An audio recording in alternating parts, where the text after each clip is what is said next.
Hello everyone, today I'm going to show you how to make my spicy coleslaw.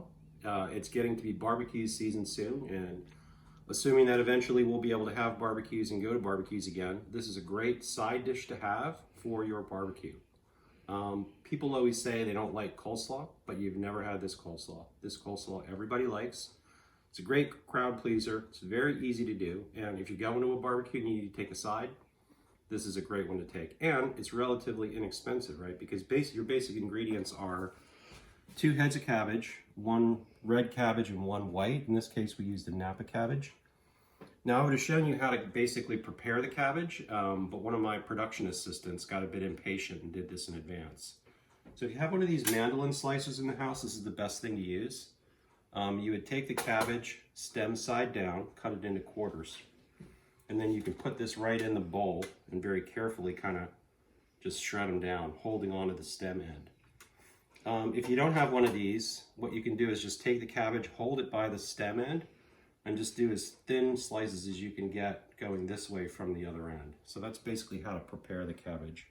This is probably a little too much. I'm going to take some of this out because I won't even be able to mix it with the dressing in here.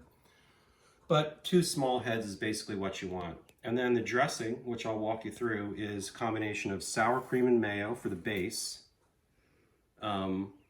Usually kind of like 2/3 to 1/3 ratio between the sour cream and the mayo. These chilies in adobo, these are key. These give it the Southwest flavor, spicy. 2 of these go in it. I have an open can here. As you can see, I'll pull 2 out of there. A whole lime juiced, some garlic, about 3 cloves, and then we'll take this onion and we want to kind of slice it this way to get those nice thin long pieces, and we'll mix that in at the end. Also, most important, cilantro. So I'm going to basically clean this cilantro, and then we're going to put the cilantro, the adobo chilies, the garlic, and the lime juice in the food processor and blend it up, okay?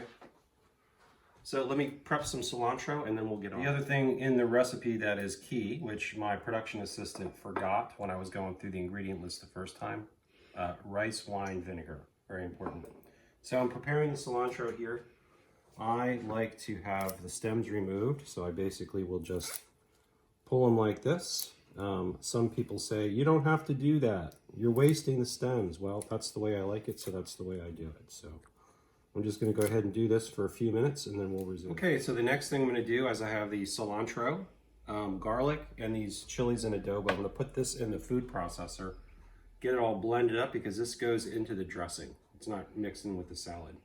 If you don't have a food processor, you could probably get away with just dicing it as fine as you can. It should work.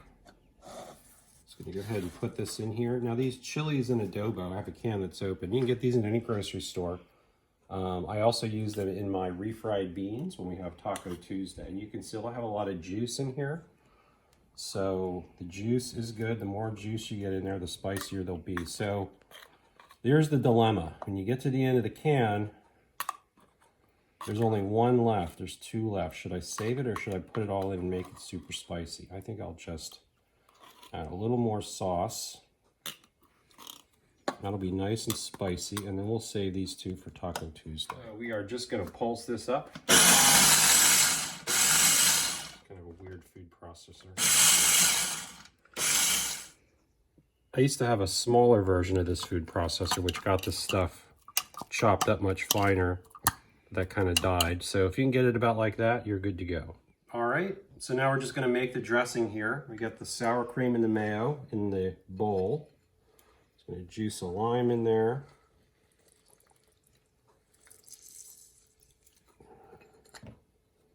One whole lime.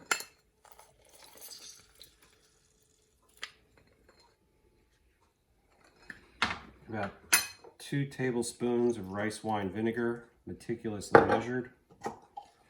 And go ahead and add this. And then the one essential ingredient, which we can forget to mention but never forget to add, is some salt. And just mix this up.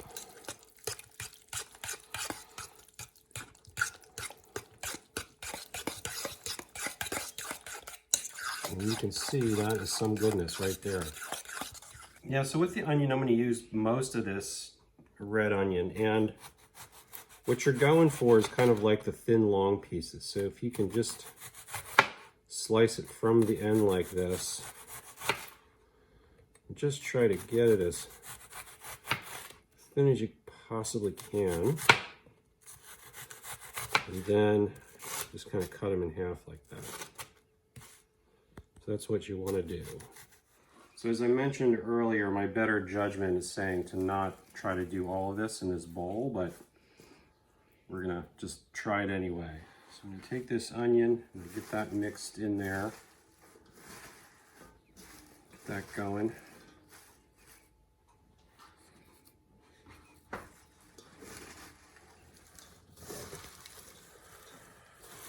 Going to be a bit of a challenge to get this dressing in here with this bowl so full, but we're going to try to do it.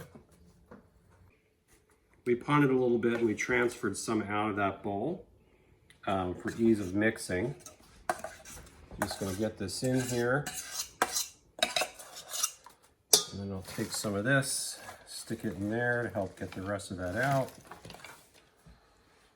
in the bowl. I don't want to waste any of the goodness. And then just take your tongs, just mix it in. Yeah,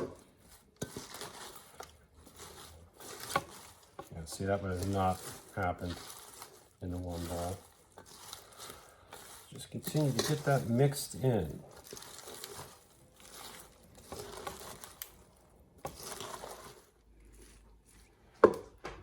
Back in here now.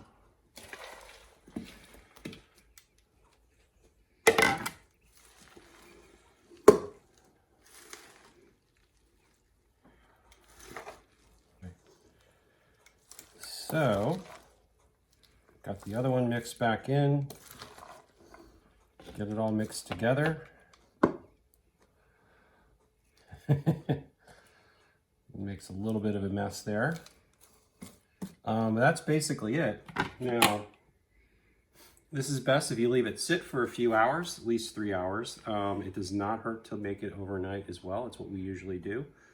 That way you can also taste it, see if you think it needs anything else. But that's it. Everyone will enjoy, I guarantee.